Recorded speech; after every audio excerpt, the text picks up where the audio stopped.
Piece টিভির মাধ্যমে আমরা আলহামদুলিল্লাহ অনেকটা এগিয়ে গেছি। আমি মাঝে মধ্যে বলি ডক্টর জাকির নায়েকের কথাগুলি এখন যারা বুঝে না 50 বছর পরে হইলেও তারা এটা বুঝবে। উনি হচ্ছেন উম্মতি মুহাম্মদের জন্য এক নিয়ামত। এই নিয়ামতের কদর তারাই করতে চায় না যারা নিজেদের স্বার্থের জন্য রুটির জন্য আপনার ইসলামকে কামাই করতে চায়। ডক্টর জাকির নায়েক কোনো খারাপ কাজ করছেন না।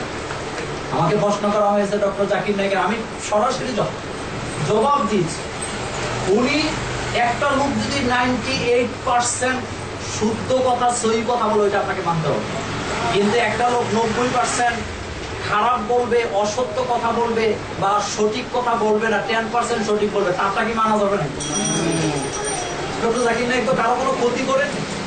আমি ঢাকার আশুলিয়া প্রোগ্রামে গেলাম, আমাকে কাগজ দেওয়া হলো যে ডক্টর জাকির নায়েকের ব্যাপারে আপনি কিছু বলেন, উনি নাকি ইহুদিদের দালাল। কথাটা খেয়াল।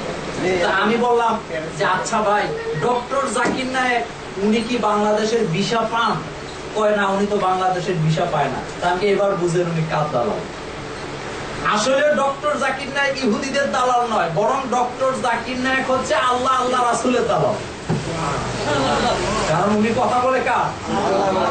আরেকটা কথা আমি মাঝে মধ্যে বলি, ডক্টর জাকির নায়েকের বিরোধিতা তারাই করে, ডক্টর জাকির নায়েক মাদ্রাসায় পড়েন নাই, ওনাদের মতো হাদিয়াও খান নাই, পেটও মোটা করেন নাই।